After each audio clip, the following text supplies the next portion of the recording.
Yo, what's good, YouTube? TheIffyJarl here.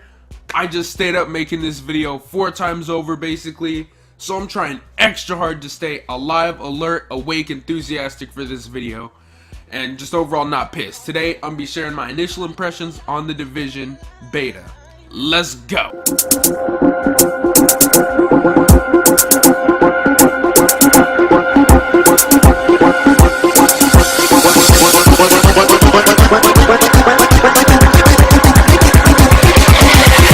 When I die, fuck it, I wanna go to hell. Cause I'm a piece of shit, it ain't hard to fucking tell.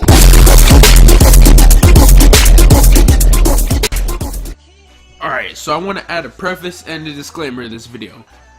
First off, I want to let everyone know that I know this is just a beta. I am in no way, shape, or form judging the full game based on this. I'm just critiquing a few things I noticed in the beta that, if otherwise stated, might end up in the full game because we don't voice our opinions about it. Second off, I cannot stress this enough. Please pay attention to the gameplay in the background because it usually directly correlates to what I'm saying. The reason I don't directly commentate about it is because this video will be much longer and just less smooth, alright? Alright, so my number one problem with this game, my number one con, 2 simple words: running simulator. Now wait, before you go to the comments section going, "Oh dude, it's an open sandbox, man, you don't know what you're talking about." Alright, there are some key features that the Division is missing right now that just make these long walks from objective to objective just boring and overall non-enjoyable at all. And I'm going to reference the words of another to better explain in brief detail. Well, limited due to the fact that, well, the open world isn't alive. And this is where the flaw of Metal Gear Solid 5 truly starts to show.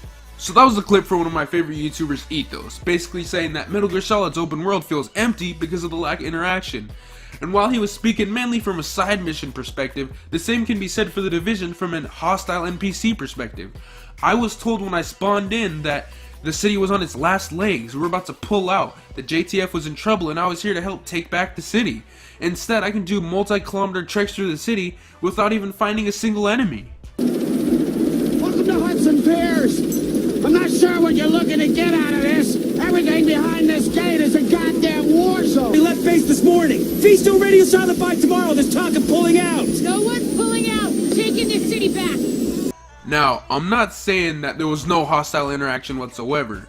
I'm just saying that the interactions were so far and few in between, getting from one objective to the other was just boring, quite frankly. Now, the next problem on my list is loot, and probably not in the sense that you'd think. Not in the sense of better quality loot or RNG or anything like that, just mostly in the sense of logical loot. I would find like supermarkets that would have like one piece of fabric in them, and then I would find townhomes on New York main streets with doors wide open, and they would have all kinds of loot inside of them, like weapons and gear and stuff. And then, touching back on hostile interactions, I would always find them in like these pockets when I did, and there would always be 5 like lower tier grunts, like 4 or 5, and then a mini boss always guarding something, and then it always turned out to be something stupid like 1 canned food, which doesn't make, I don't have to explain why that isn't logical.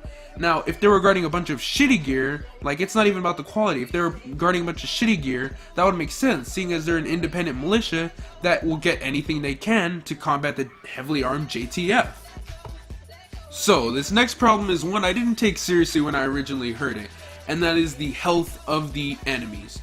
Now, I didn't take it seriously at first because I thought it wouldn't matter, I thought I could handle it, but it really gets annoying, in particular with middle difficulty enemies who look exactly like their lower grunt counterparts, except for the health bar above their head, they look identical in every single way afterwards. Now, the reason this mechanic didn't work for me here, as it did in other open world sci-fi games, is basically the setting for me personally. If I ambush 2 thugs in hoodies with an assault rifle, I expect to yield results.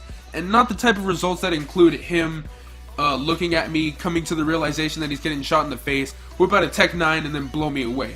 That isn't the kind of thing that just makes sense to me. It kind of breaks immersion, and I know people say that a lot these days, but it really does break immersion for me. Alright, so my fourth and final critique about this game is nothing game-changing. Matter of fact, most people probably wouldn't even notice it, the average person. And a lot of people will call me a hater, they'll call me an idiot, saying that I'm trying to desperately grab onto things to hate in this game.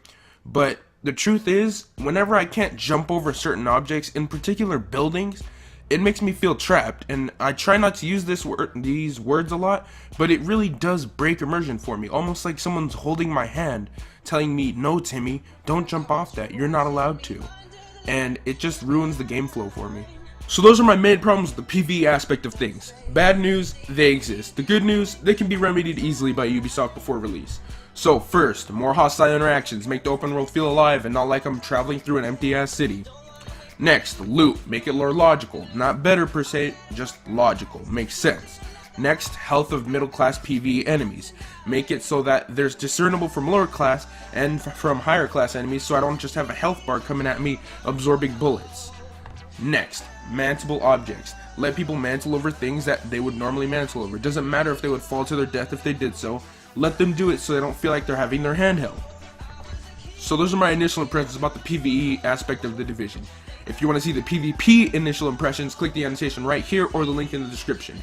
If you like this video, please leave a like. If you didn't, leave some criticism down below for me to improve. This is TheIffyJarl. Peace! You know, some dudes might have the coin, but they'll never have the qualm.